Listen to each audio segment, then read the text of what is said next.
ప్రారంభం అయ్యింది అంటే బ్రిటిష్ వాళ్ళు పరిపాలించే రోజుల్లో స్వాతంత్రం కోసం చేసే పని స్వాతంత్రం కోసం మనం పోరాటం చేసేటప్పుడు బ్రిటిష్ వాళ్ళు మనం స్వాతంత్రం కోసం పోరాడుతున్నామని తెలుసుకొని గుంపులుగా ఉంటే చంపేస్తామని బెదిరించారు.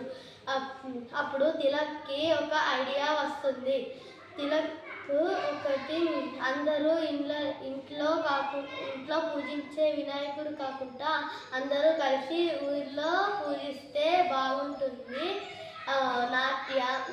నాటకాలు పాటలు పాడి మంచి బయట పెట్టి మంచిగా అందరూ పూజిద్దాం అని అంటాడు. స్వాతంత్రం కోసం పోరాటం చేద్దాం అని చర్చలు మొదలు పెడదాం అనుకున్నారు. ఇలా 1893లో మహారాష్ట్రలోని ఒక వినాయకుని మండపం చేశారు. ప్రజలు సంఖ్యలో పెరిగింది, దేశం మీద ప్రేమ పెరిగింది. ఇలా బ్రిటిష్ వాళ్ళను ఎలా తరిమి కొట్టాలో ఆలోచించారు. ఈ పండుగ ప్రజల పండుగ అయింది. ఆ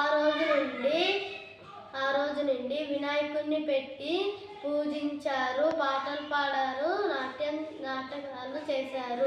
ప్లాస్టర్ ఆఫ్ ప్యారిస్తో చేసిన విగ్రహాలను పెట్టకూడదు. మట్టి విగ్రహాన్నే పెట్టాలి. మనం మన పర్యావరణాన్ని కాపాడుకోవాలి. జై గణేష్ మహారాజ్కి జై.